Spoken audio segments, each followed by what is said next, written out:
Welcome to On Scene with Richmond County Sheriff's Office. I'm one of your hosts, Lieutenant Kimberly Lee. And I'm Lieutenant Lucas Grant. And we would like to thank each and every one of you that are watching our show. Please make sure you hit that like button and share. And subscribe. That's right. But we will start here with our zone report, the 9 p.m. routine, where we want you to make sure you're locking your vehicles and your residents to make sure that you are not someone who becomes a victim of a senseless crime and with leaving these unlocked. So make sure you take the preventative measures that are needed. And we want to start off with a new BOLO. On October 15th, 2022 at about 9:20 p.m. on the 2100 block of B Street here in Augusta, Georgia. There was a murder that occurred. Kyan Bowie, he was 20 years old, and while he was sitting inside of his mother's car, he was shot. He was transported to the hospital where he later died. There has been 3 arrests already in this case.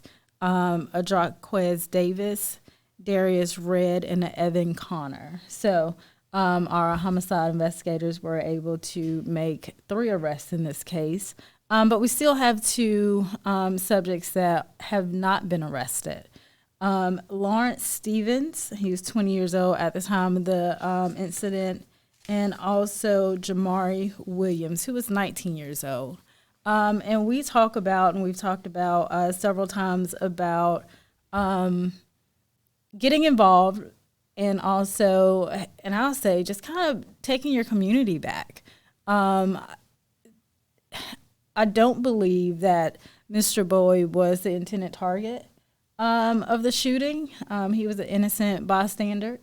I've definitely, and you have also been on scenes where innocent people are getting hurt.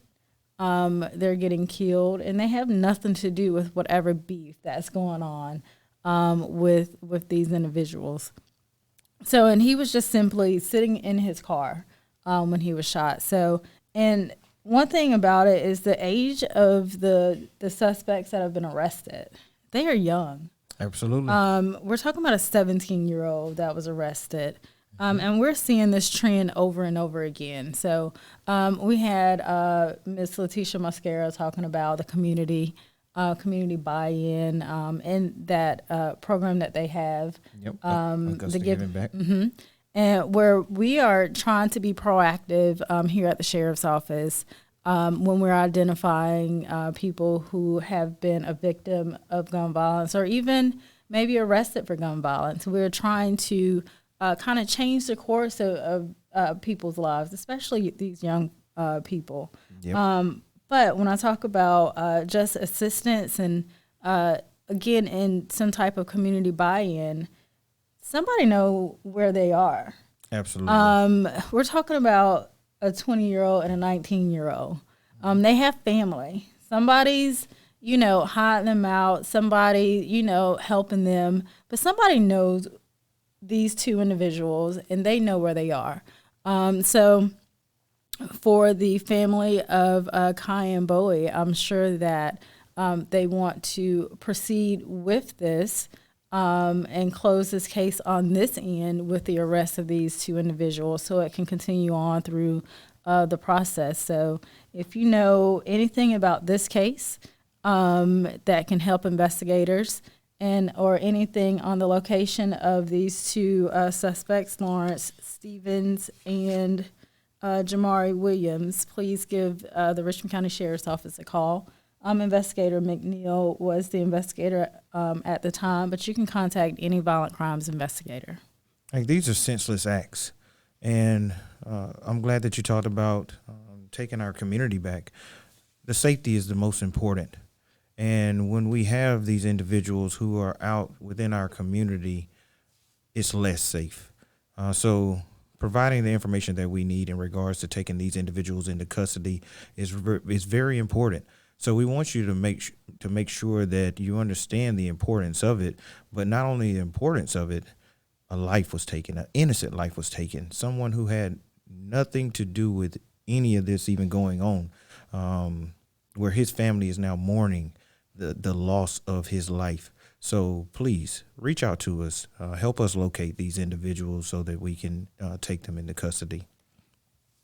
But we've had some events that have came up, and one of them was National Corrections Week. That fell on May the 7th through the 13th, where we wanted to make sure that we took the time to thank all of our officers who work at our detention center and let them know that we appreciate their hard work and dedication to this agency. We as command staff members took the time out to make a video for them to let them know how much they are appreciated and how much we really thank them during the times that they are going through.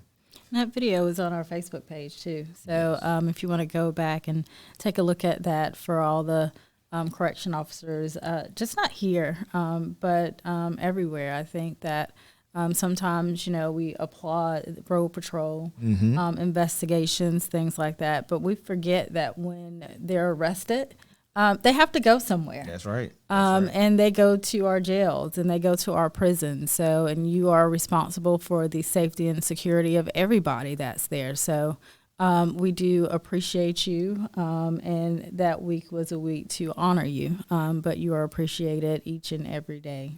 Absolutely. And we also had on May 5th our Fort Gordon Safety Day, which was a very successful event. And it was such a success that the Richmond County Sheriff's Office received an award that day. And we want to applaud each and every one of the individuals who were out there taking part in that event and just making it such a success. We also had on May the 10th, our Shred Day, where we invited citizens of the Richmond County area to come bring their old documents or current documents that they may not need to get shredded. And we shredded over 3,205 pounds that day. Wow.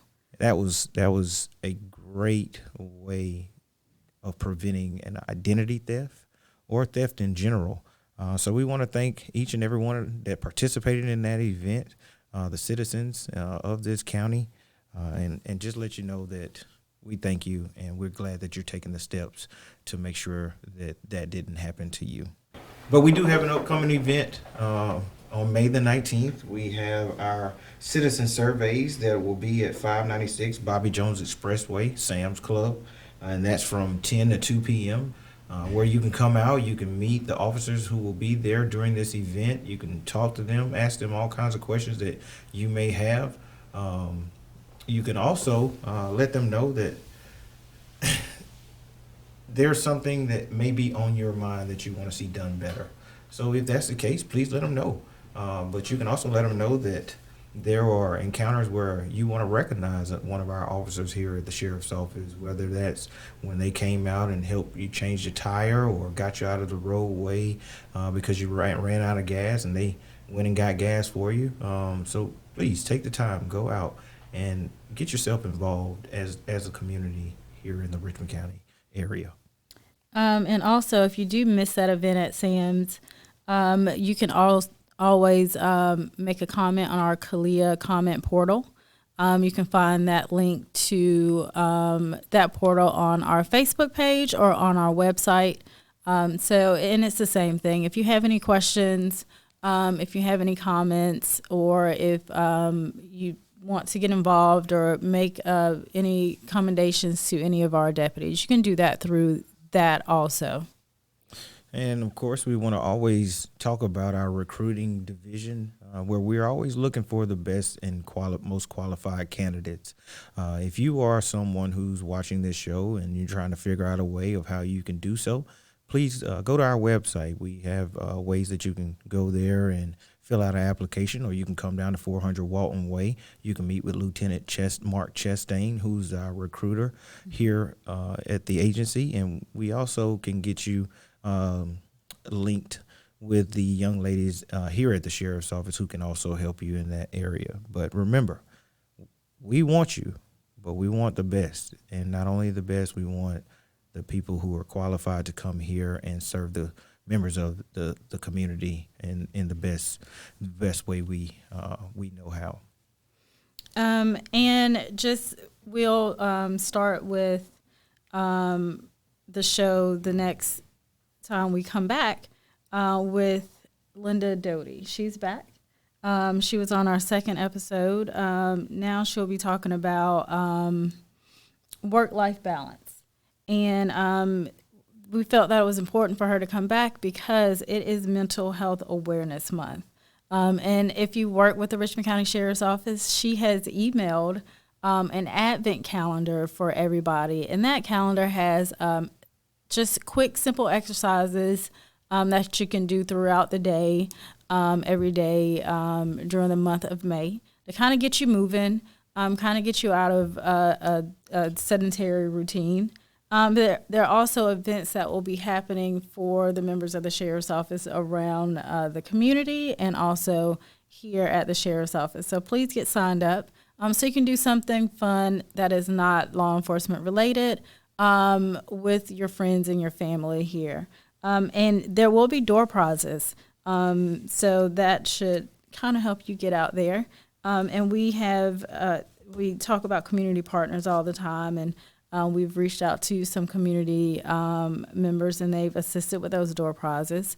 So we want to thank Soleil, Broad Axe Throwing, Witt's Frozen Custard, Cafe Dulce, Dave and Buster's, Top Golf, and Chick-fil-A on Robert C. Daniel Parkway. So we appreciate you assisting with the events that we have for our staff here for the Mental Health Awareness Month.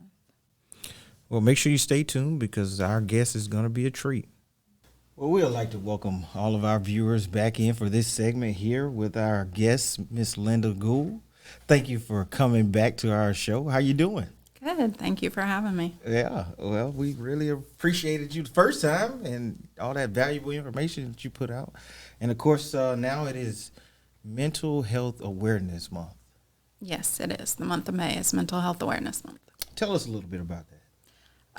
Well, it's just a month like a lot of other months where they bring awareness to one specific topic, and this topic is mental health. And so what I've tried to do this year is cultivate some activities and exercises that our agency can do to give a little work-life balance, hopefully trying to address the different areas of self-care, the physical, the spiritual, emotional, financial, professional, all of those areas, and just kind of talk about these topics a little more than we would normally in an open forum. And I know that you sent out last month in preparation for this month an Advent calendar with just some exercises and things that people can do. And before we started the show, we kind of talked about we talked about me missing doctor's appointments, and when we talked about work-life balance. And you brought out a good point when you talked about those exercises and cardiovascular health and, you know, how that's related to staying healthy in this profession and just across the board. Can you kind of talk about that and some of the things that you found? Yeah, so I actually stole that idea from my trainer at Burn Boot Camp. That's where I go. She did an Advent calendar for Christmas. Mm-hmm. And although it's not Christmas, Advent is also kind of another word for beginning. And so every day there's exercises that people can engage in. So like 50 squat jumps, a 2-minute plank. And I know that sounds like a lot. Mm-hmm. But you can break up the exercises, do like 10 squat jumps at a time, do 30-second planks at a time. You can modify if you need to based on your movement level and your ability. But the idea was to just have a few minutes a day to where you're moving and doing something that you wouldn't normally do to kind of address some of that physical health, because we can get sedentary or in our routine, or we can say, well, I don't have time for this, I don't have time for that, and it comes down to prioritizing your physical health. And part of that is making those doctor's appointments, is kind of looking at your calendar and being like, oh yeah, it has been 6 months to a year since I had blood work done, since I've had my teeth cleaned, since I had my heart checked, or my cholesterol checked, my blood pressure checked. And in this profession especially, law enforcement officers are more at risk for heart issues, heart disease. So doing something like those calcium checks, which doesn't take long, it takes like 10 minutes, it's about $99. It can help you identify things that might be going on in there that you might need to have a little bit of attention to. Or it could tell you, hey, clean bill of health, keep doing what you're doing. But physical exercise is a part of keeping yourself healthy, because cortisol is that stress hormone, and that's one of those that gets flushed into a law enforcement officer system a little more than the average citizen. And so if the cortisol levels get imbalanced, it can cause all sorts of physical health issues. It can cause weight gain. It can cause sleep issues, digestive issues, heart issues. And so the Advent exercises are just one, hopefully, fun way to, again, not put too much pressure on you. I'm not telling you to do a 1 hour to 2 hour workout. I'm just saying, hey, let's get moving, move your body today. And that's one way. So it sounds like I need to learn what some of these exercises are, so I can get rid of my little Teletubby over here. Is that what you're saying? It's in your email, sir. Yeah. Yeah. Well, she sent the email out and it's last posted. month. Yeah. So you have no excuses. No excuses. Lieutenant And Colonel. if you need assistance, you can go on YouTube and look up exercises, or someone will be happy to show you how to do it.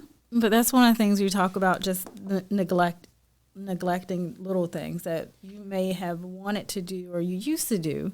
And you look up and it's been, like you said, 6 months, and it's like I hadn't done this in a while, because life kind of comes at you fast, and you're being pulled here and there, and you're the last person that you kind of take care of.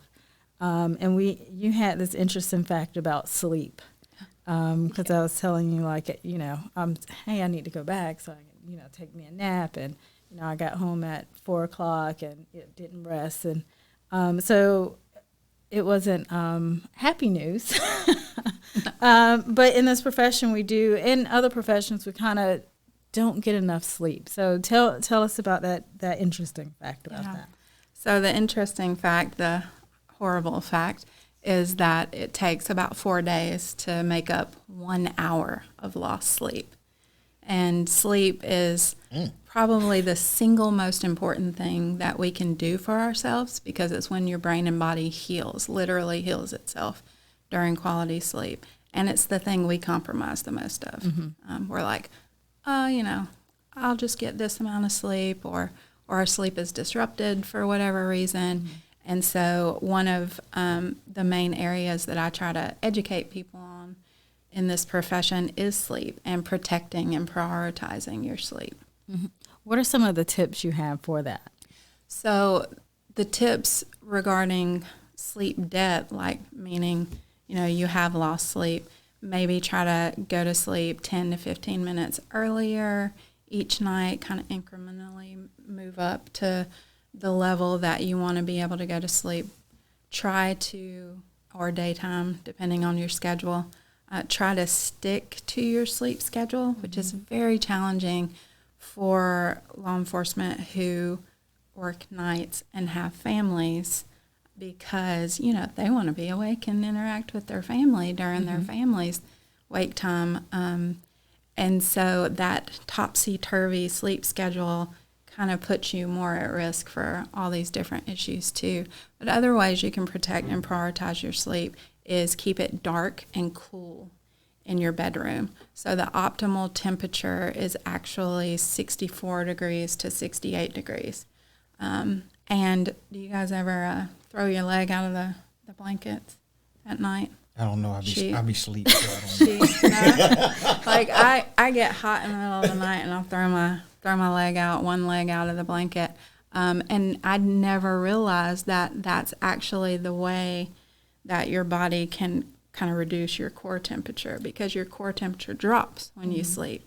And so it helps kind of elicit that sleep cycle and get you back comfortable again. So there's a reason we do the quirky little things that we do.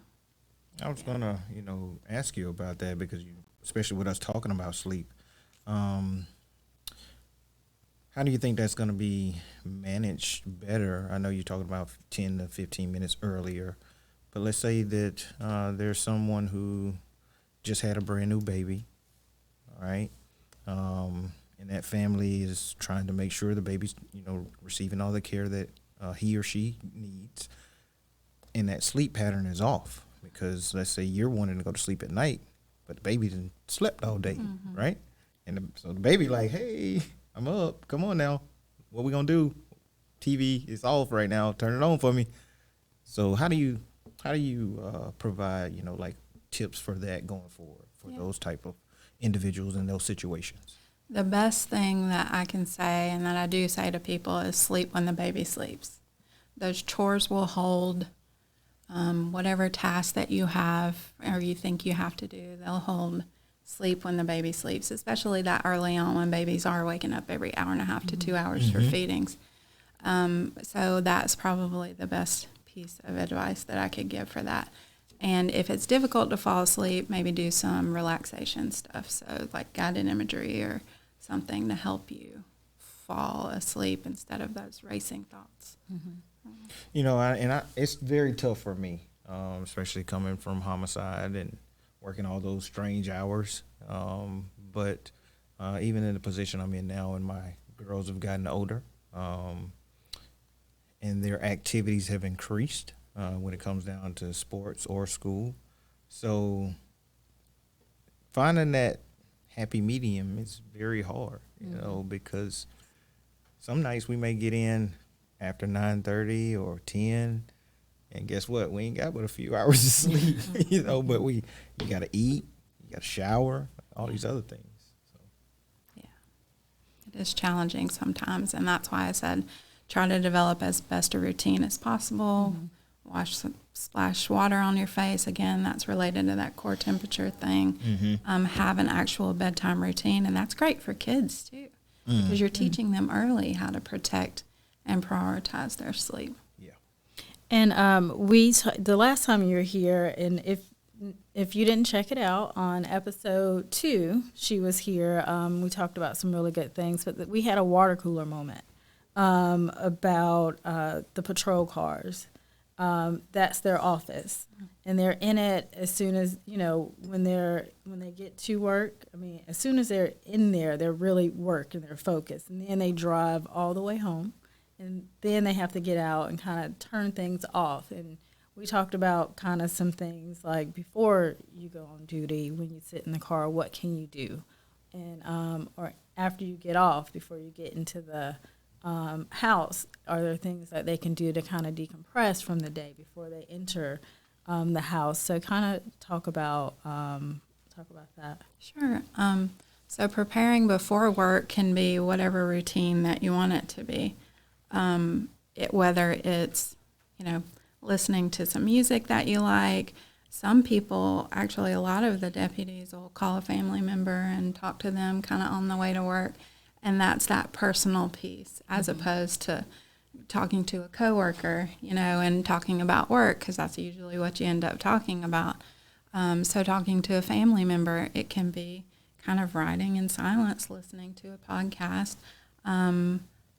Once you kind of get ready, you're out of roll call and you're in your car ready to start taking calls, or sitting at your desk, at CID, getting ready to tackle the case reports. You can just take a couple minutes to yourself, take some deep breaths, maybe do some kind of bilateral stimulation with your face or your hands, kind of moving back and forth. That bilateral stimulation helps access the parasympathetic nervous system, which are your brakes, because usually that sympathetic nervous system is going in this profession, and that's the gas. So just learning how to kind of bring some relaxation and ease to your mind and body a little bit. And then getting home, it can be kind of the same thing. Doing some of those exercises in the car, learning how to take the armor off that you're wearing at work when you get home. And that can be very literal for some people.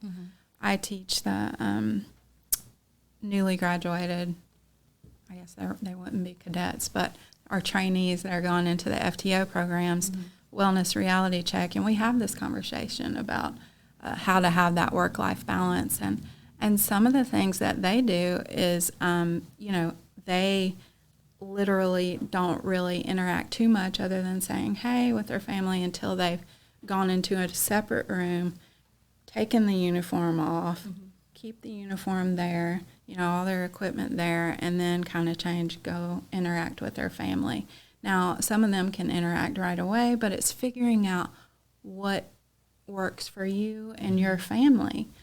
Some families are a little more demanding, than others because you got sports or wherever you need to go for this and that. And so it really is just having conversations with the people who live with you and figuring out what works for you. The taking off the armor might be a figurative thing as opposed to a literal thing. It can be taking the time to listen to a non-work related podcast. Because again, we kind of stick to what we know. Yes. But if you're listening to something that is work related, you're still in that work mode, and you're not accessing that, kind of personal life mode. And so we do want you to have kind of ways that you can do it. For other people, once they reach a certain, what's it called, like area, like once they see a building or something, and they say, okay, now it's time for me to wind down and stop thinking about work. Landmark. That's the word I was thinking of. Glad that clicked right in. Thank you, because that was going to bother me. It was really going to bother me. So yeah, landmarks, when they're driving and they're like, okay, let's switch over here. And it's intention is probably the most important part of all of this, is setting intentions and being intentional about taking care of yourself, about having that balance. And probably also talking to your family about that too. I know sometimes when my daughter was younger and I got home, I would set the microwave timer. Give me 10 minutes. When that timer goes off, then come and talk to me, because you want to be present for them. So that's something that they can. All right, the timer's off. Now I can go and tell them about my day or what I need and things like that. But just talking to the family too, I think I always talk about the support system. And if you're going to be intentional and you have to make them aware. Some people know I don't answer my phone until 7 a.m. So if you call me, I know it's an emergency, but anything before then or whatever, I may not respond because I need that time. That's kind of, like I said, we neglect ourselves with that. But as supervisors, give us some advice on how to be intentional with the people that we supervise, so we can make sure that we are not helping with interrupting their daily lives and things like that, because I think that's important. You have email, you have text messages, you have these things, and I know that it's like, well, let me just send this. They'll read it in the morning, but I just sent the email. I'm working nights this week, and I sent the email like maybe about 11 o'clock, and they responded to it, and I was like, oh, no, you weren't supposed to respond to it. And it's like, well, I'm off. Like, look, so now it's like, well, I have to pay that some attention. that they may be up and they may feel like they need to or want to. So how can you help us say, look, you have to set those boundaries and you have to be intentional. You need to be aware of some things so you won't be that person that's interrupting their home life. Yeah. Well, it's kind of exactly what you just said, having a conversation with them and making sure that they know that you don't expect them to be accessible constantly. Mm-hmm. And it can be as simple as showing them, hey, if you go in your email, you can set it on Do Not Disturb for a certain amount of hours, mm-hmm. because it is easy when it comes to our phone. You know, you're like, oh, let me look at this. Let me respond. And I had to do that myself, set the Do Not Disturb for a certain amount of time mm-hmm. for the email. And it can even be, you know, like you said, yes, if you call me, I'm available, but maybe your text messages are on silent. Mm-hmm. So that, again, you're not as accessible.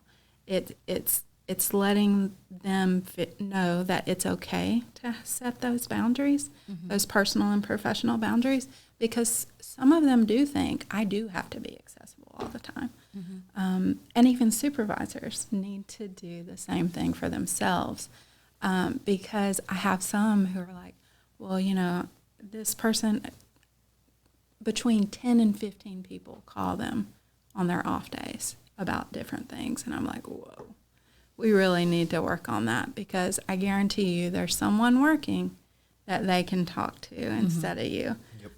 And it's saying, look at this. Like, if your family members especially are pointing out, you're on your phone all the time. You know, you're answering every single call, mm-hmm. and it causes discord.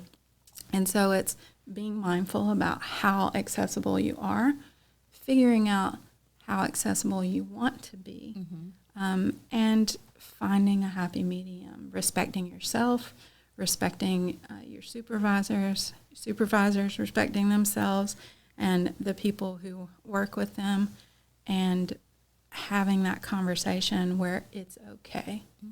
so that they don't feel that pressure of, I have to respond all the time, because it's daunting and it wears on you. Well, thank you for that. Yeah. Well, I really want to say to that, you're right, because there's a lot that plays into our daily lives, and that we want to be the ones that answer for them. We want to be the ones that help them in any way, shape, or form, and we're forgetting about ourselves. Or vice versa. They're wanting to make sure they reply to us, respond to us, help us in whatever capacity it may be, and they're forgetting about themselves. So I really appreciate you putting that out there.